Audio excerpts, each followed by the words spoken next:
Okay, આજે આપણે ઇકોનોમિક્સની અંદર ચેપ્ટર નંબર 4 બેન્કિંગ અને નાણાકીય નીતિ વિશે ભણવાનું છે. એ ચેપ્ટર અત્યારે આપણે ચાલુ કરીએ છીએ, પણ જે શબ્દ છે બેંક, આ બેંક શબ્દથી આપણે બધા જ થોડા ઘણા અંશે તો પરિચિત છીએ જ, કેમ કે અત્યારે લગભગ મોટા ભાગે બધા વ્યક્તિઓનું બેંકમાં ખાતું હોય.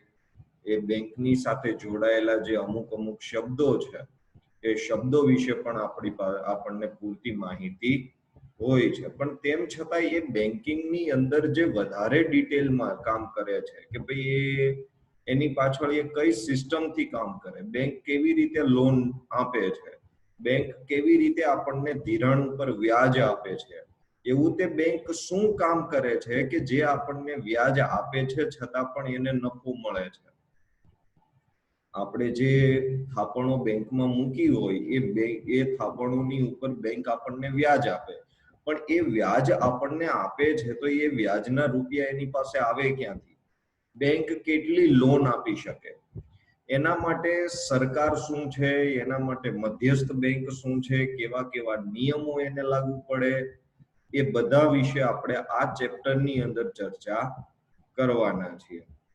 તો ચેપ્ટર નંબર 4 બેન્કિંગ અને નાણાકીય નીતિ. બેન્કિંગ અને નાણાકીય નીતિ કે જેની અંદર આપણે હમણાં જ વાત કરીએ કે વધારે પડતું કોન્સેપ્ટ આપણે બેંકનો લેવાનો છે. તો સૌથી પહેલો પ્રશ્ન કે બેન્કિંગનો અર્થ આપી તેનો ઉદ્ભવ સમજાવો.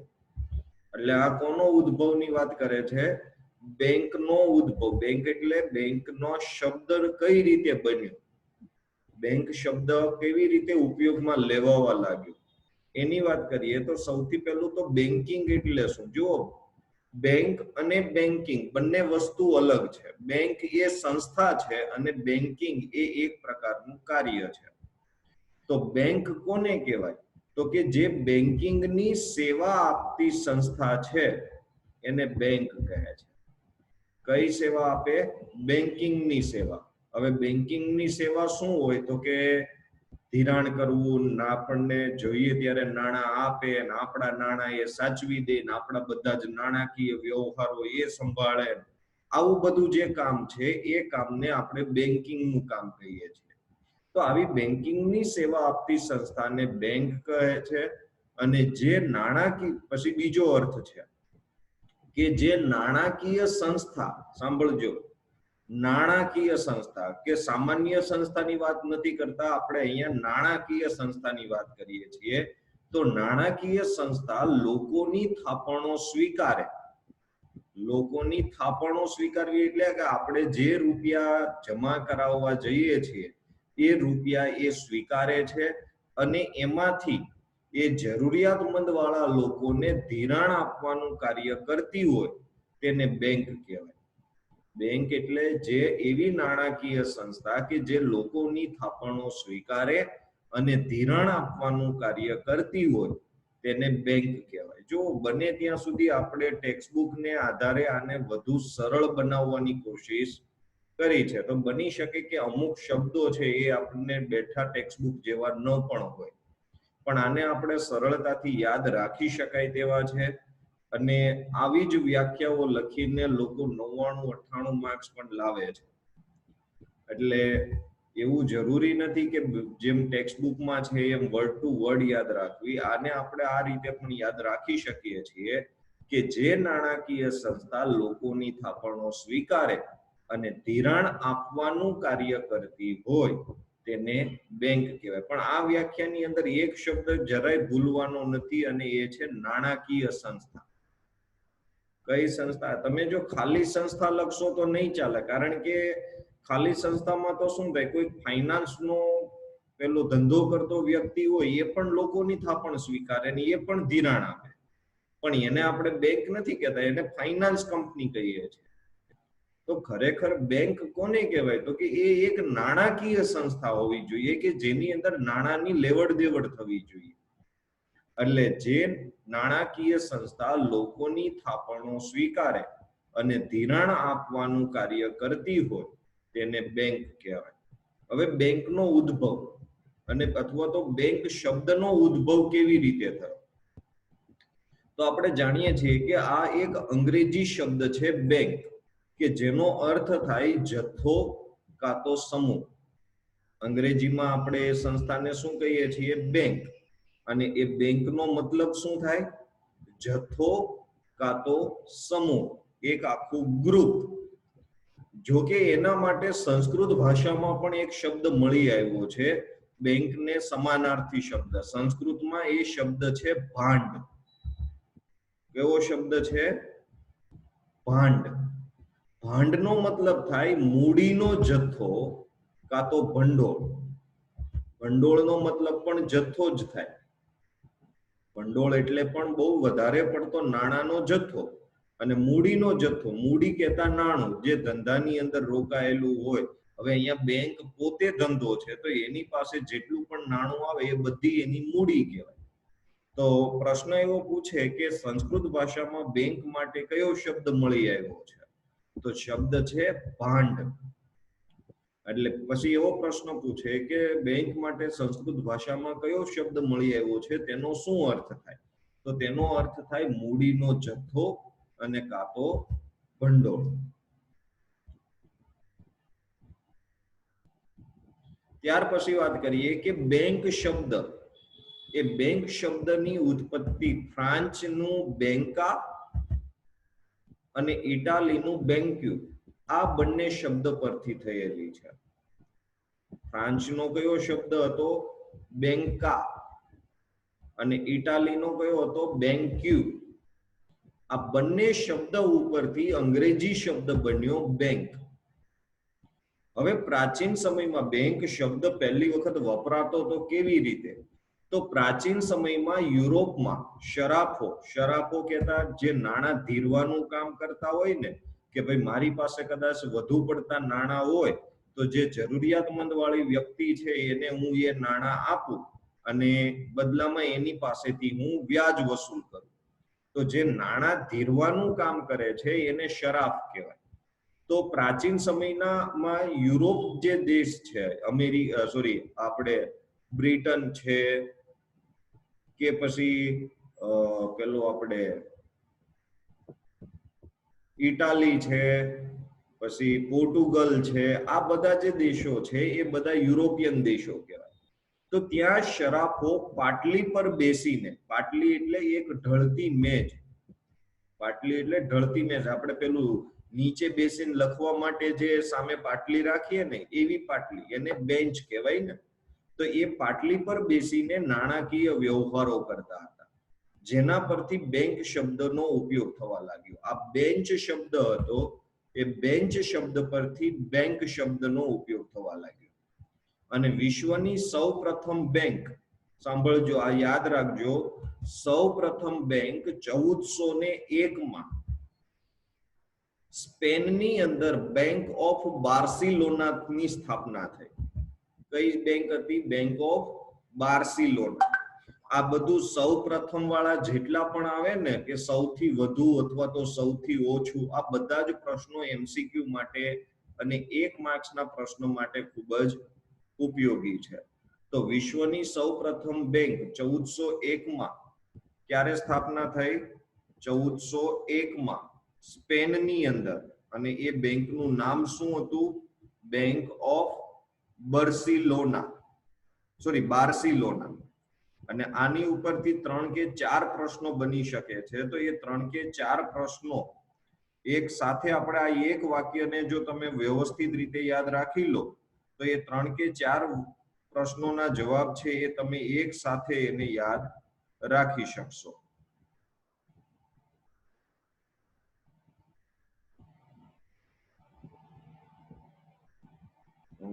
એક મિનિટો.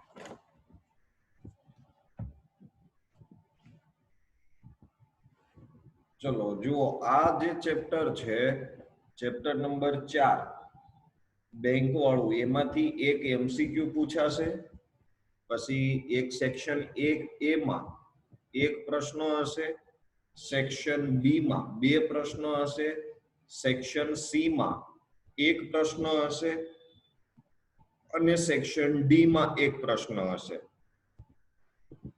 અને એક પ્રશ્ન જે સેક્શન ડી માં પૂછાશે એમાં તમને એક એમસીક્યુ એક ઓપ્શન મળશે અથવામાં હશે પ્રશ્ન. મતલબ કે આ ચેપ્ટરમાંથી કુલ 8 માર્ક્સનું તમારે બોર્ડની પરીક્ષામાં પૂછાવાનું છે. એટલે એમસીક્યુ અને એક માર્ક્સના પ્રશ્નો આ ચેપ્ટરમાંથી પૂછાવાના છે. તો પછી આપણે આ વસ્તુ જે છે એને યાદ રાખવી જરૂરી છે. તો વિશ્વની સૌપ્રથમ બેંક 1901 માં સ્પેનમાં બેંક ઓફ બાર્સિલોનાની સ્થાપના થઈ હતી. હવે પ્રશ્ન છે કે વેપારી બેંકનો અર્થ આપો. જો બેંકના બે પ્રકારો છે, એક વેપારી બેંકો અને બીજી મધ્યસ્થ બેંકો. તો વેપારી બેંકો કોને કહેવાય? તો કે વેપારી બેંકનો અર્થ આપી તેના કાર્યો સમજાવો. તો પહેલા આપણે વેપારી બેંકો વિશે વાત કરીએ. તો વેપારી બેંકનો અર્થ કે વેપારી બેંક એ નફાના હેતુથી કામ કરતી, નીચે એક વાક્ય લખવાનું છે અને એ વાક્ય પીડીએફ બનાવવામાં કદાચ કપાઈ ગયું છે, તો નીચે એવું વાક્ય લખવાનું છે કે વેપારી બેંક એ નફાના હેતુથી કામ કરતી એક ધંધાદારી સંસ્થા છે. શું લખવાનું છે? એક ધંધાદારી સંસ્થા છે.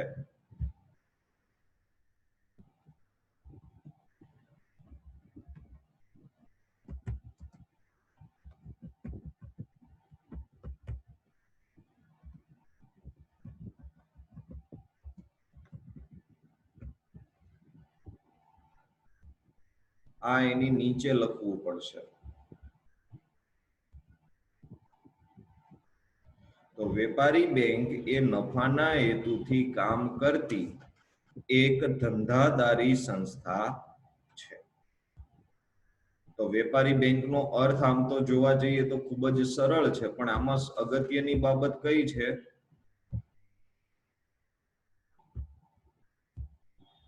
એ છે નફાના હેતુથી.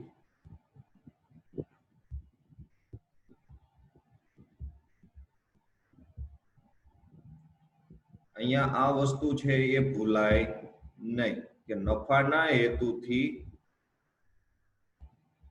કામ કરતી એક ધંધાદારી સંસ્થા. ધંધાદારી સંસ્થા હોય તો જ એ નફો કરી શકે.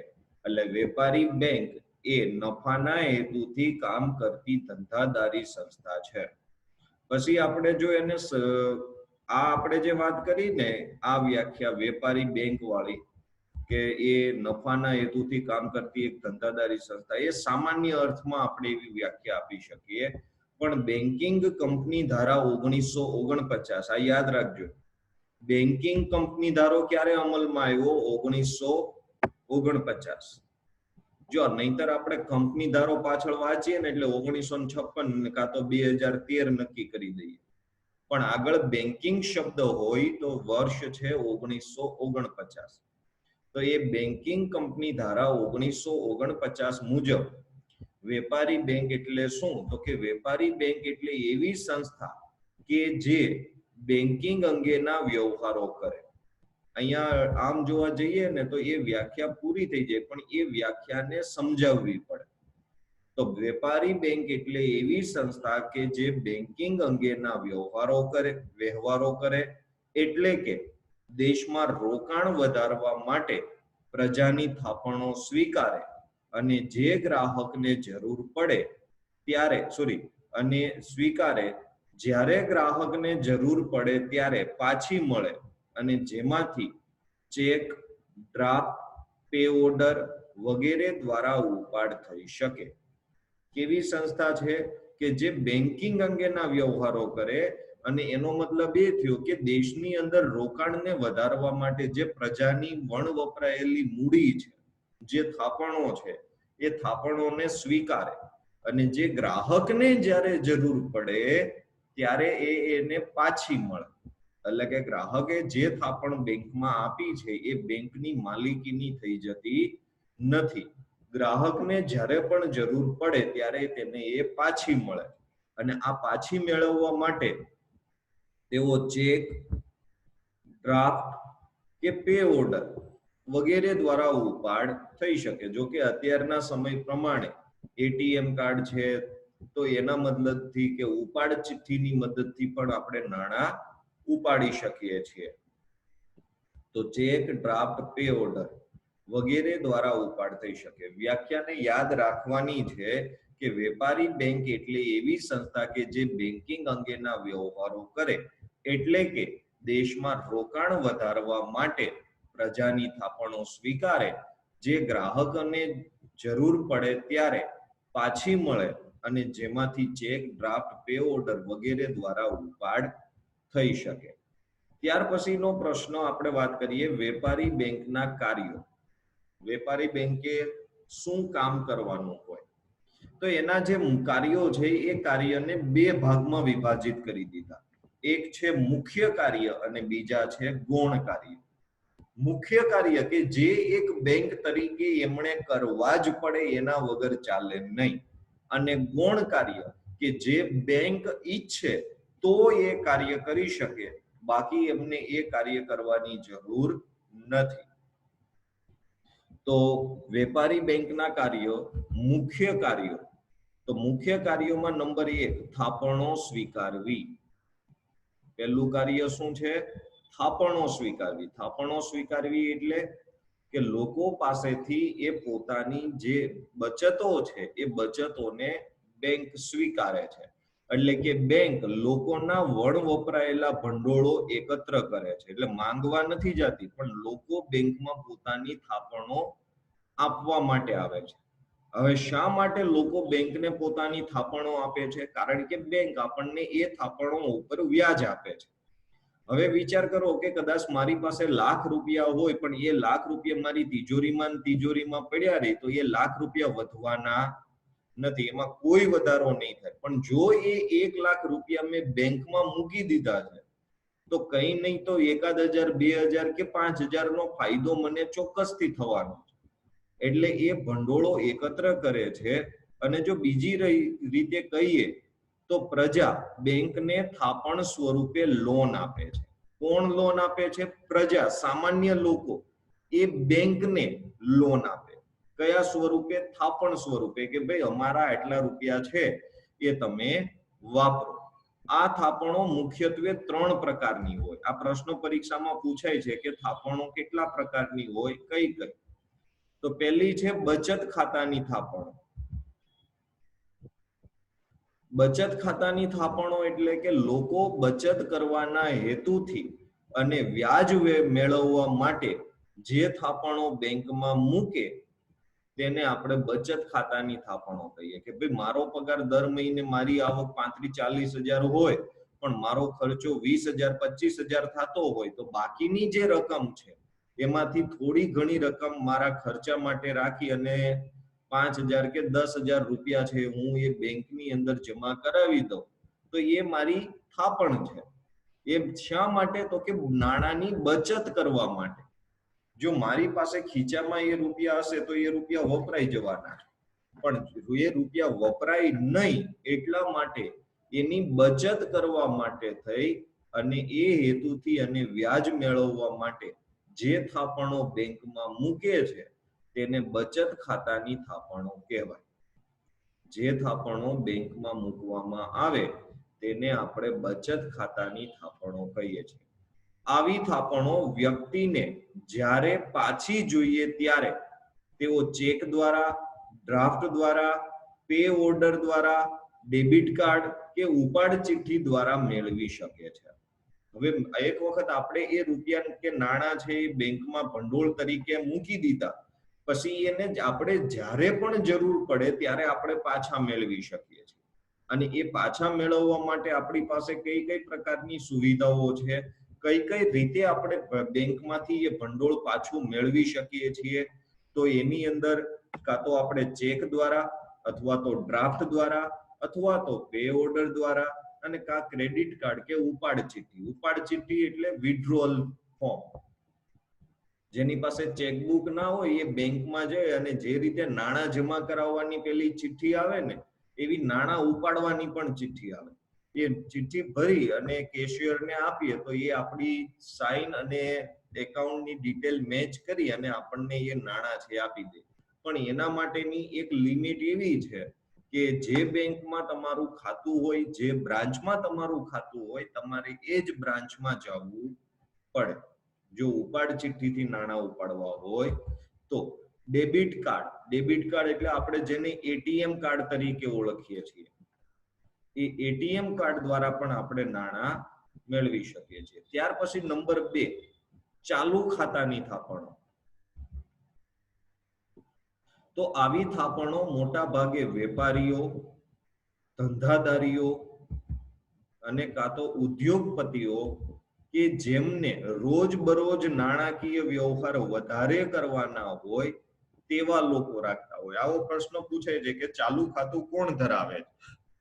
તો ચાલુ ખાતું એ વેપારીઓ, ધંધાદારીઓ, ઉદ્યોગપતિઓ કે જેમને રોજબરોજના નાણાકીય વ્યવહાર વધારે કરવાના થતા હોય તેવા લોકો આ ચાલુ ખાતું છે એ રાખતા હોય છે. ચાલુ ખાતું રાખવા માટેનો ફાયદો શું છે? તો કે રોજબરોજ એમના નાણાકીય જે વ્યવહારો છે એ નાણાકીય વ્યવહારો વધારે થાય. એટલે કે એક દિવસમાં 10 વખત, 15 વખત, 20 વખત, 25, 30 વખત તેઓ નાણાં જમા કરાવે, એટલી જ વખત નાણાં ઉપાડે, આવું બધું વધારે પડતા પ્રમાણમાં થતું હોય. પણ જો આપણે બચત ખાતું છે ને, એ બચત ખાતાની થાપણોમાં રોજની એ અમુક લિમિટ હોય કે ભાઈ રોજે 3 ટ્રાન્ઝેક્શન કે રોજે 4 ટ્રાન્ઝેક્શન, એનાથી વધારે ટ્રાન્ઝેક્શન તમે કરી શકતા નથી. પણ ચાલુ ખાતામાં આવી કોઈ લિમિટ રહેશે નહીં. ચાલુ ખાતામાં તમે જેટલા પણ ઈચ્છો એટલા નાણાં તમે ઉપાડી શકો છો, જેટલા નાણાં તમે ઈચ્છો તેટલા જમા કરાવી શકો છો અને ગમે તેટલી વાર તમે એમાં ટ્રાન્ઝેક્શન કરી શકો છો. આવી થાપણોના બદલામાં બેંક તેમને કોઈ વ્યાજ ચૂકવતી નથી. આ ખાસ યાદ રાખજો. ચાલુ ખાતાની જે થાપણો છે એ ખાતાની થાપણો ઉપર વ્યાજ ચૂકવાતું નથી. પરીક્ષામાં પ્રશ્ન પૂછી શકે કે બેંક કયા ખાતાની થાપણો ઉપર વ્યાજ ચૂકવતી નથી?